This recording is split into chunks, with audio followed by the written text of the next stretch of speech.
Right now, a death investigation in Walworth County. We're covering the early details as officials investigate how this happened.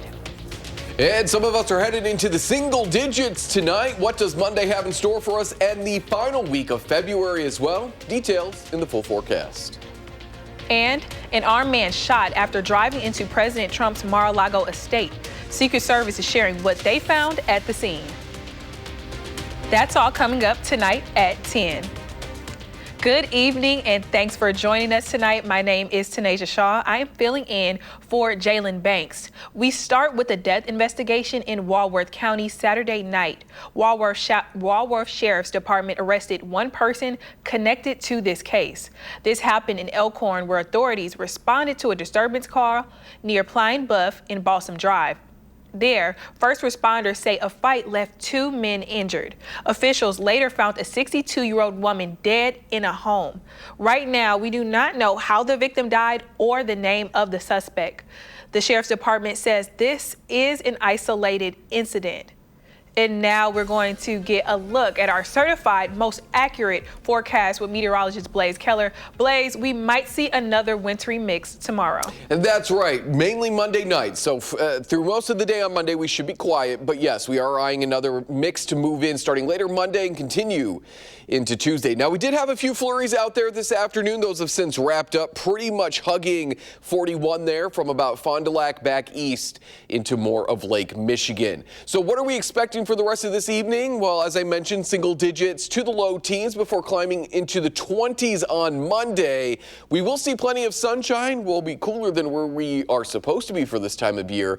And with winds breezy still out of the north, it is going to feel like some of us are about 10 to 15 degrees below zero out in parts of Vernon, Crawford, Richland, as well as Grant counties. We picked up more snow than anybody else as we ended last week and went into this weekend. So everybody east of that is going to feel a little bit warmer, but still slightly below zero as we wake up on Monday into the afternoon hours, still feeling a little bit cooler than those actual air temperatures. But don't worry, the 30s and 40s there in the forecast when they return, and if there's any snow before we end February in the full forecast.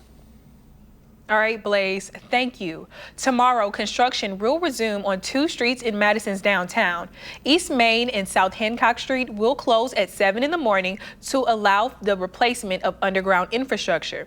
Crews are working to replace underground infrastructure in specific areas. East Main will be closed to traffic from South Webster to South Franklin, and South Hancock will be closed to traffic from East Washington to East Main Street. It's important to know that South Hancock Street cul-de-sac south of East Wilson will also be closed to traffic. East Wilson, however, will not be affected.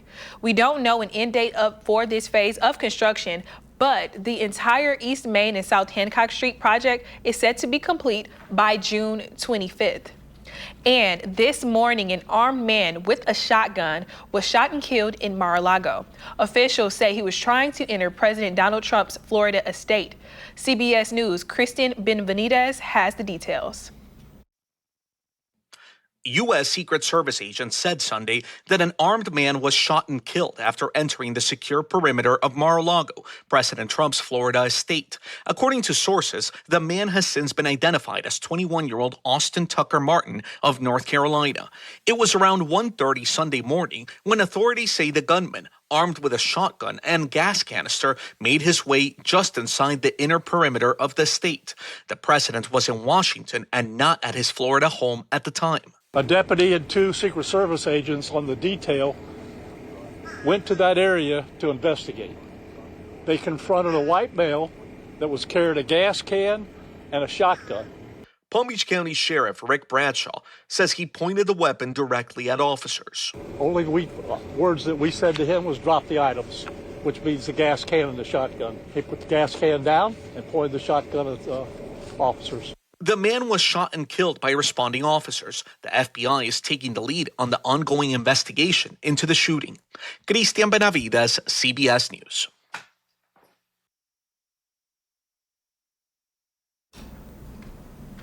Right now, Beaver Dam Fire Department is investigating an overnight apartment fire. Here's what we know. The fire started in the basement of a house. Thankfully, crews say they controlled the fire quickly. There aren't any injuries and no one was home during the fire. Crews are looking to what caused that fire. And now to Lafayette County, where a 54-year-old man is injured after crashing into a bridge Saturday morning. This happened near Bethel Grove Road in the town of Belmont around 6:30 a.m. The man is expected to survive and is charged with failure to tell police about an accident and failure to control a vehicle. And the Mad City Model Railroad show chugged into town this weekend, bringing an assortment of different displays. For some, model trains might just seem like a cool toy, but for Eric O'Malley, it's lifelong interest that has become something much more personal. As a part of the Northwest Traction Group, he and his son have helped create a section of the group's model railroad for the last 6 years. It's just something that it's been a passion of mine, and it's passing it on to my son, who loves it too, and my dad loved it. So I guess you could say it's generational. Some people go to church on Sundays. We went to the train museum. O'Malley says there is also creative and historical aspect of creating a model railroad that just interests him. He models all of the electric trains off of those that were used in the Midwest hundreds of years ago. And with over 300 tables of railroad models and merchandise, there's something that could probably interest everyone. The show is put on by the South Central Wisconsin Division of the National Model Railroad Association. And one of the largest dog shows in the Midwest ended today. Armaya Tate was there to learn more about dog show culture. Now, when you hear the word dog show, you might think of the extravagant Westminster Dog Show. But did you know Madison has its very own competition? The Renaissance Cluster of Dog Shows is one of the largest shows in the Midwest, hosted annually by 2 groups from the American Kennel Club. As one of the first major events on the show calendar following the conclusion of the Westminster Dog Show, the competition sees 3,000 dogs spanning 48 states, 5 countries, and 220 breeds. The event welcomes newcomers to enter and get a taste of a competitive dog show.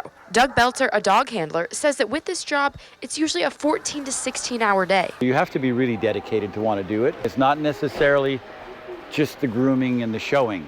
It's the keeping them healthy on the road. Even though the end goal of a competition is to win, there's more to the show than that. It's also the friendships that are made along the way. It's like going to a class reunion. The dog community is one big, gigantic family. And even though we're all here to beat each other, we're a close-knit family. This show isn't just for dog handlers either. This is a very good place that if you want to either just to have a family pet, or maybe you want to get your children involved in junior handling, or you want to start a dog show career, this is a good place to learn how. Whether you want to get into the field or you just find dogs cute, the Renaissance Cluster of Dogs show has something for everyone. Reporting in Madison, Maya Tate, News 3 Now. Maya, thank you. The event runs for 4 days at the Alliant Energy Center every February. News 3 Now is continuing to celebrate Black History Month. A Madison nonprofit is helping students excel in their careers. We're highlighting how Women in Focus is opening doors for students of color.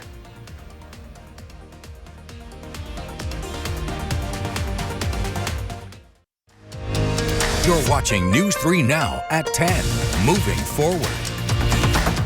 Pre-check and global entry is back after the Department of Homeland Security temporarily suspended the security programs.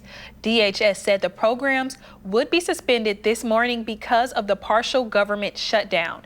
Just hours later, TSA said that the pre-check program is, quote, operational with no change for the traveling public. Pre-check and global entry are 2 of the most used travel security programs. Travelers that were impacted by the short-lived suspension spoke out earlier today with frustrations. TSA also added that staffing changes would be evaluated on a case-by-case basis.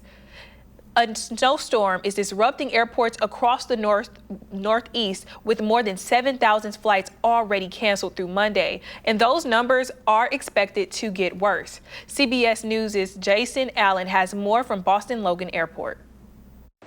Travelers trying to leave the East Coast before the storm were just as likely to end up in a long line to get rebooked as they were to make it to just about anywhere. Minneapolis, and then Minneapolis to Atlanta, and then Atlanta to Jacksonville, but now there's been a misconnect, so I might be stranded in Minneapolis. More than 80% of flights out of Boston for Monday are already canceled. The FAA warned of significant impacts in New York, Philadelphia, Washington, and as far south as Atlanta due to gusty winds. These two college students were trying to figure out how to get back to campus in South Carolina.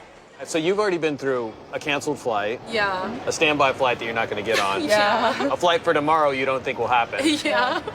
Trains that you don't think will run. Nothing. We can't even rent a car. On top of the weather, airlines and travelers were blindsided by an overnight decision from Homeland Security to suspend the TSA PreCheck program because of the partial government shutdown. I felt like I had a privilege and I paid for it. We showed up because we thought we had PreChecks, and now we have to go wait in the regular line. Airlines are already starting to cancel flights into Tuesday as well. Jason Allen, CBS News in Boston. Now let's get a look at your first one forecast here in Madison. Blaze, what can we expect this week? Yeah, we can expect a little bit of snow. Certainly not what they're dealing with out there on the East Coast. As we just showed you, a lot of things being canceled because of what we call a nor'easter, based on these northeasterly winds moving here in this white. The orange is the path that this system is going to take. So why are they going to get so much snow? Because they have a lot of open water in the Atlantic mixing in with this cooler air. This would essentially be if Lake Michigan was much wider, we would be dealing with something like this occasionally as we went into winter. So they can deal with this. Some of us, again, after climbing into the 60s last week, have made peace with maybe going into spring and not necessarily seeing any more snow. But we will see a light mix as we go Monday night into Tuesday, and then again Wednesday night into Thursday. But in terms of heavy snow, both are looking to be on the lighter side. We're going to hang out in the mid-20s on Monday, back into the upper 30s to low 40s Tuesday when our first system moves on through. A little bit cooler Wednesday and Thursday, but any snow that we do get Wednesday night into Thursday will certainly melt by Friday when we flirt with the 50s, which will put us about 10 degrees above normal for this time of year. But if we look at what we're every other day, taking away the extremes Monday and then Friday, we're pretty much staying seasonal in terms of our forecast highs compared to normal. Maybe slightly cooler than or warmer than average by a few degrees, but generally speaking, we're looking to be somewhat seasonal as we look to wrap up February. So let's jump ahead to Tuesday afternoon. This is when that system will be impacting us. And this is going to be bringing us mainly a wintry mix, some light snow, and certainly breezy conditions because we're going to cool down into Wednesday. But northeastern parts of Wisconsin, I would say from Wausau, Green Bay, north and eastward, they're going to be dealing with more of the accumulating snow. And then that chance Wednesday night into Thursday is across southwestern Wisconsin. And for now, it looks like mainly parts of Grant, Crawford, Richland, maybe Iowa, and southwestern parts of Lafayette counties. Again, we're looking at maybe an inch at best if this slides its way eastward. If it doesn't, as we look at all those snow chances next week, we're only getting to about an inch if we are lucky. And again, a lot of this is going to melt certainly by Friday when those temperatures warm on up. So we are looking at a pretty quiet end to February, all things considered. We could be dealing with a blizzard like what they're dealing with out east. Tonight we will be quiet, eventually climbing into those, say, low teens or settling into those low teens overnight. So as the kids are heading off to school, please keep in mind that it is going to feel slightly below zero for a lot of us. Not cold enough to, I would say, cancel or even delay school, but we haven't really been cold in a while, certainly in the morning hours. So don't put away the winter jackets quite yet. Certainly not the gloves. You're going to need them tomorrow morning. But again, we could be ending February on a much different note, but it looks like we'll be ending it on the quiet side. Exactly. It's definitely the time to get the hats and gloves and everything back out. Yes. All we right. are not seeing those 60s for quite some time. Exactly. All right. Thank you, Blaze. And it's the last week of Black History Month, but a group of women are opening doors for students of color 365. Our Michelle Renee Quinn is covering how Women in Focus funds the future through scholarships and literacy. For many families, the cost of higher education is a defining barrier. For Black students, that barrier intersects with broader inequities in resources, support, and opportunity. Women in Focus sees its scholarships as a critical tool to disrupt that cycle. Our scholarships are like a catalyst, if you will. They really open doors of opportunities by alleviating that financial burden. With a lack of resources such as mental health and mentorships, Women in Focus helps remove that financial barrier and attempts to bridge those inequities to students. And when you take away that financial burden, students are able to open up more. They're able to open up to their creative potential. They're able to open up to more risk-taking and experiencing more out of their academic journey, so they're not worrying so much about how am I going to make these ends meet. Scholarships are just one piece of the puzzle. Women in Focus also invest early in the literacy of children of color by working directly with parents and young mothers on reading with their children. Getting books into the hands of children and working with parents and community members to continue to push reading on young children. Because if we can plant that seed early, we know that that confidence is going to build over time. And that confidence then is going to lead to the expectation of, I deserve more education, I deserve higher achievement in my life, and that does start with literacy. Adney says Black History Month isn't just about celebrating Blackness or being Black. It's about Black students sharing with all Americans their identity, their culture, their history, and just our shared American experience. She shares this message to young Black scholars. See your legacy, own it, take it with you, and just keep going, keep growing, keep learning, keep being hungry for opportunity and self-exploration and for helping others and giving back to your community, giving to yourself and giving to others, and taking the time to celebrate yourself. And in that celebration, let other people be a part of it. Thank you, Michelle Renee. Nash Dara is joining us now. Nash, the Wisconsin basketball and hockey season is ending pretty soon. Yeah, it's coming to a very exciting time of the year. Coming up, the Badgers had a chance to clinch the WCHA regular season championship. Plus, Wisconsin men's basketball had a Big Ten matchup this afternoon at the Kohl Center. And in the pros, the Bucks were back in Milwaukee for the first time in weeks. Stick around for more in sports.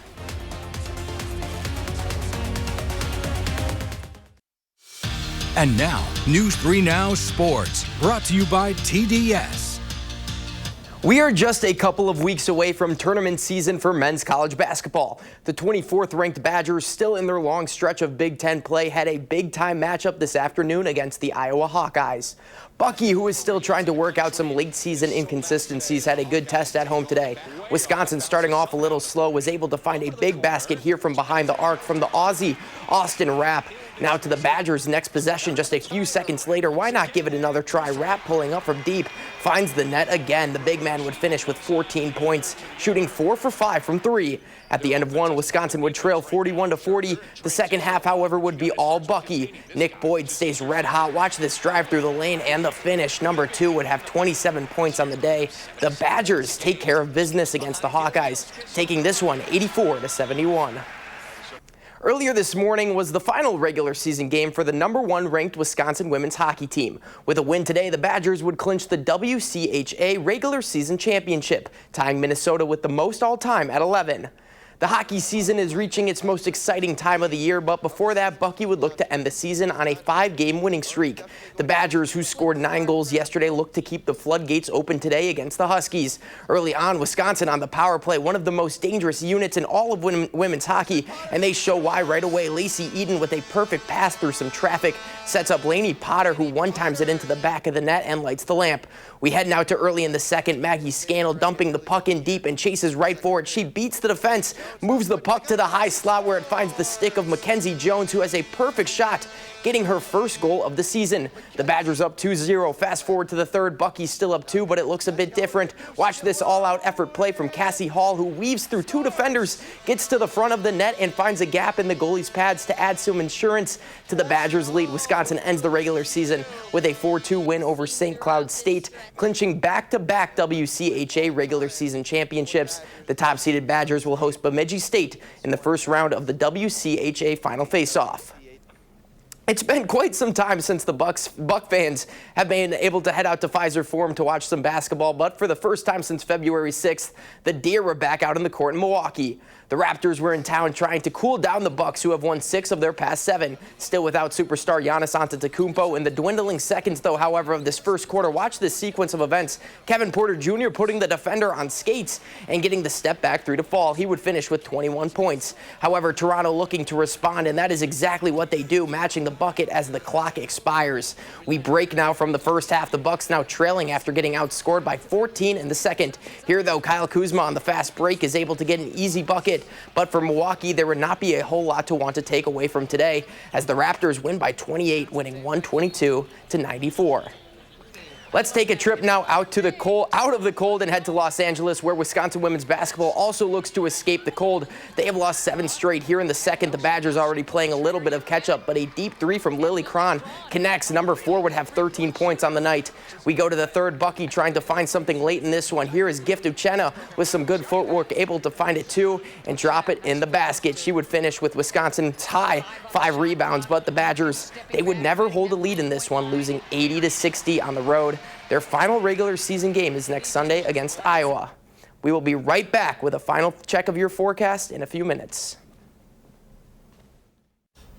Finally tonight, a Las Vegas family has just made a very special addition to their family. They have a new puppy from a unique location, and that's the airport. This 2-year-old pup that you're seeing on your screen was discovered alone near a terminal a few weeks ago. His story sparked outrage and heartbreak across the city.